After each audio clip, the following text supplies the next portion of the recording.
What is up, guys? This is Stardust here, and we're gonna be doing my guide for how to win a rank game in Hero League or whatever league. Okay, so let's go quickly through quickly through the to the maps and just explain you. My first point is you have to know about the maps. Excuse me. So, number one, knowing about the maps. Each map has a different type of heroes that are, well, certain types of heroes that are more suitable for that map and certain types of heroes that are not so suitable. So therefore, learning about first of all, learn about all the maps and have at least make sure your heroes that you play at least compatible with all the maps that you can play, etc., etc., etc. So, for example, I'll give you a pure example based on my experience. Remember, these are all guides based on my experience of how I've played. I've played so many mobile games. I've played only mobile games for like 11 or 12 years now. Anyways, for example, let's go with Tomb of the Spider Queen. Tomb of the Spider Queen. So, for example, Tomb of the Spider Queen, if you pick Chromium there, I'll just give you a rough example. It will be stupid. Why? Is because you don't really get close enough to collect the diamonds that you then need to pay in order to spawn the Spider Queen. So, logically, so basically that's what I'm saying. You just use logic. For example, who would be a good champion? Zul will be a good champion because he has very quick lane pushing and he is middle range, which means you will be collecting all the diamonds. You'll be always near them. So Zul is absolutely great champion, specialist on that map. So just logics like that. I'll give you another example. What the Battlefield of Eternity. Avatar. In my opinion, it sucks on that map. Why does it suck? It's because he cannot. He needs. He is a split pusher, and he needs a large map to be able to grow to level 10. I finished Battlefield of Eternity with Sylvanas, for example, because you're able to push a lot more. With Sylvanas, for example, in less than 10 minutes. So even if Avatar was there, well, I think Avatar was actually on that map, they couldn't even get to level 10. So it's like it's that sad. It's that sad. Like that sad was their match. Is because you don't give them a chance. With Sylvana, for example, you will just push off and they don't have even the damage because Avatar is not there. He's doing damage, but it's not a player that's there. So he is good, for example, on a bigger maps where you have more time, where you get to levels, where he can split push, where he can roam while your teams are fighting, and obviously he's also assisting the team. So he is good. He's very good, but with the right team in the right map. Just example, or for example, Battlefield of Eternity. If you for another example on that map, if you get if you don't have a attack damage player, well, who is gonna do damage to the immortal? Do you see where I'm coming from? So the amount of, you need to have a constant and quick damage. So if you have two mages, you're not likely to finish the immortal first than your teammates, than your enemy team. Your enemy team will finish it quick. Will finish it a lot quicker because the mages, they can do a lot of damage, but they're not doing it consistent. They are obliged on a cooldown, so they have to wait for the cooldown for their cooldown to be able to do more damage. So mages are really good. They do a lot of damage, but it is not the same as doing every second constant basic attack. So you obviously end up doing a lot more damage because it's continuous damage. Okay, so that's pretty much it of my level 1 before going into ranked. Level 2, we're moving on to the quick match page and heroes. So you must learn about the heroes. When I say learn, I mean like knowing what their abilities are, what their stats are, ideally having most of them up to level 5, or at least play one game with them. Now, for example, if you see based on the only ones that I haven't played even a single game are Arthas, Ragnaros, which is a really bad thing. I just don't find him enjoyable at all. That champion is completely I tried him on a try mode, but it's completely off my how can I say, my champion style of playing. And then Cho and Carl, they're simply not my playstyle. Okay, so but what I know is I know his build, and I've made a guide on his build. How I managed to make the guide is just by practicing for an hour and a half with versus tanks versus on a try mode of versus assassins, and I know the potential that he has and the self heal that he has with his Q, etc. So I know his ability and everything. That doesn't mean I don't know him. So basically, that's what I'm saying. Learn about the heroes. It is very important to learn about the heroes. That was level 2. Level 3, we are going on to counter picking. Now, counter picking. What is counter picking? I'll give you an example from let's pick up a warrior. ETC. For example, ETC has got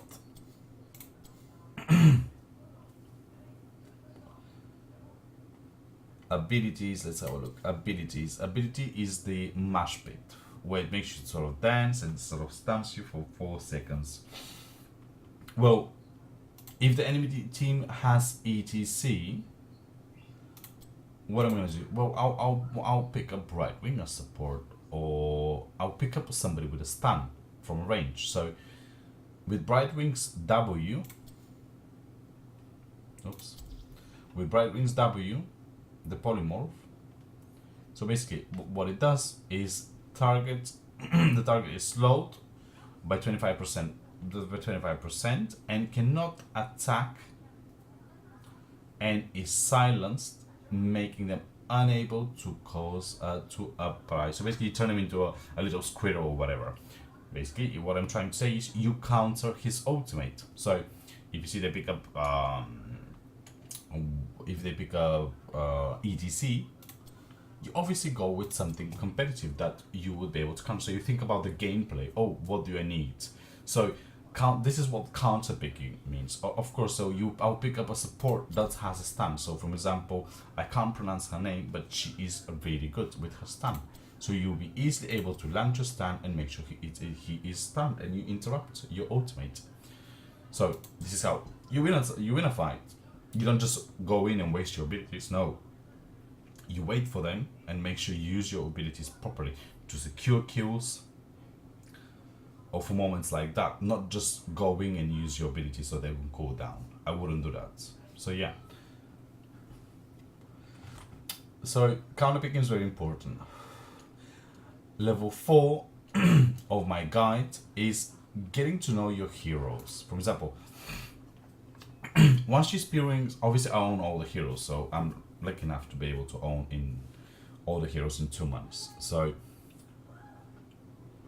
what I want to explain is, for example, owning all your heroes, or if you can't afford that, then while they have a free week one, you keep on trying. You keep on trying all of them, like I have done. You can see I've got I've tried pretty much all of them. You can see up to here I've tried. Haven't tried in real games. That means in real games I haven't tried 4 only. Well, no, 3 to be honest. Well, 4 doesn't matter. But I know what their abilities are, and I know what the potential is, etc. I've tried them we're talking about some good 1 hour and a half, 2 hours in try mode, level 20, level 30, just making sure with all their talents, with their quest completes, etc. Different types of builds. So and then you obviously get a conclusion out of the best one, for example, and then you which one suits you best, which one can you play, which one you get the most out of it, the most damage, which one is more flexible, of course, I recommend champions that that are always good. For example, Sylvanas is one of my favorite ones. I can do a lot of damage with her, and I can also split push with her. So she's got two roles there. She's got a silence or mind control. I've carried so many games with mind control. If you see on my other videos, I have a special video made how mind control can turn around the game. And you can see we were about to lose the game, but then mind control managed to turn it around because they were always 4 versus 5. I would always pull one and they would get instantly killed. So things like that. Counter picking, learning your heroes is very, very important. And obviously making sure you're comfortable, because for example, I'm not comfortable with all the champions and I'll never be. It's my way of play. I've got my own way of playing, and this is the best I can get out of my gaming, and the best I enjoy it as well. So yeah. But bear in mind, I do have a mage, 2 support.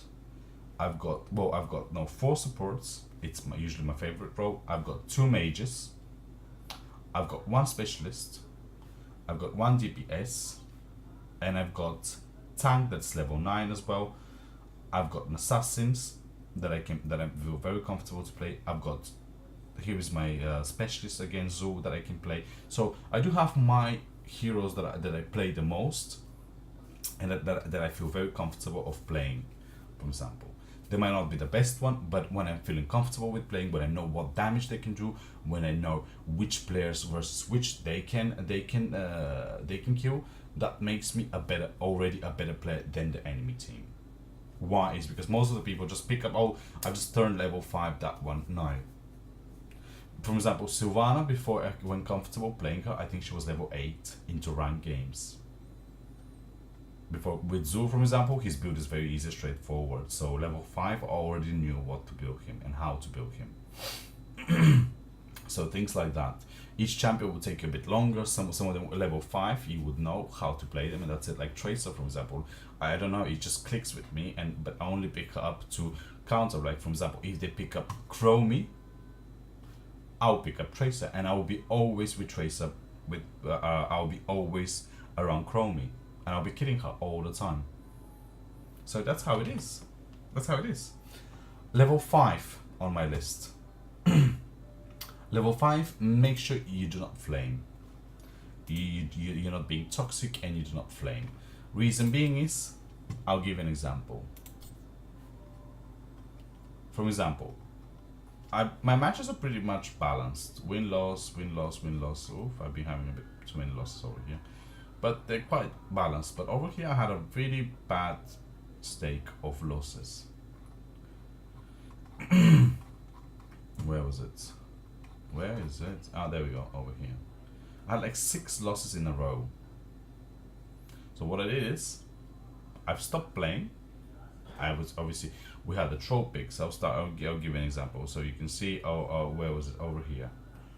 Over here we have an AFK. The first one I can't remember. The second one I remember I had an AFK. The third one we had 2 supports. As you can see on the teams, I have 2 supports there. I have an Aerial. Aerial is completely, Aerial needs like a Vela or somebody like this that constantly does damage so she can regenerate energy. So we had a Li Ming, we had nobody. It's like, why would you pick up Oreo? It's like throw picks, really, complete throw picks. And then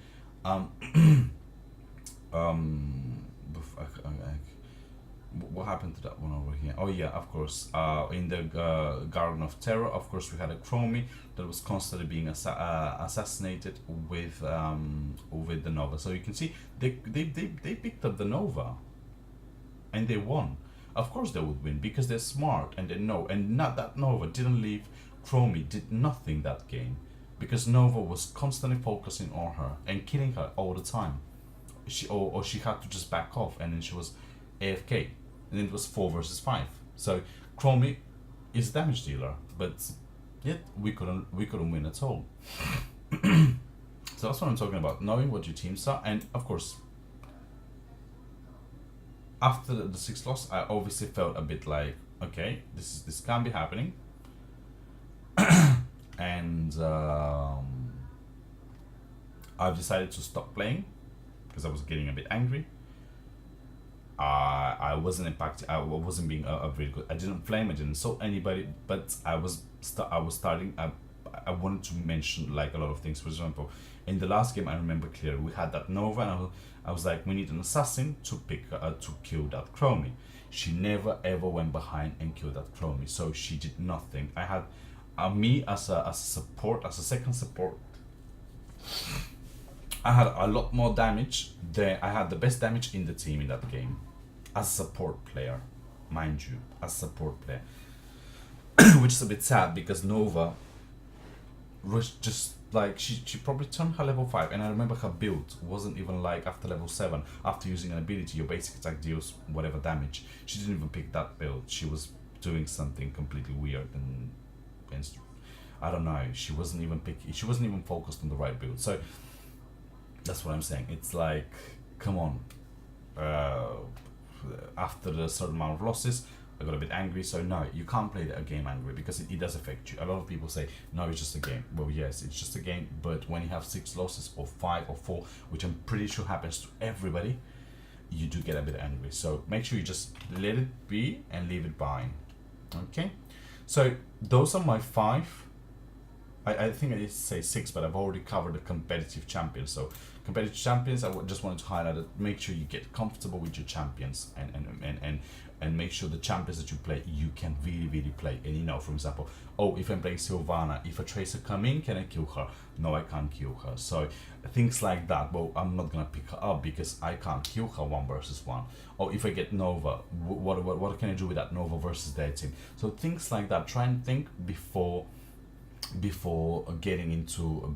picking up. Now if your last pick, it's a lot better because then you can sort of analyze a bit more, or if you know, you can analyze a bit more what they're picking up, so you can think about it and you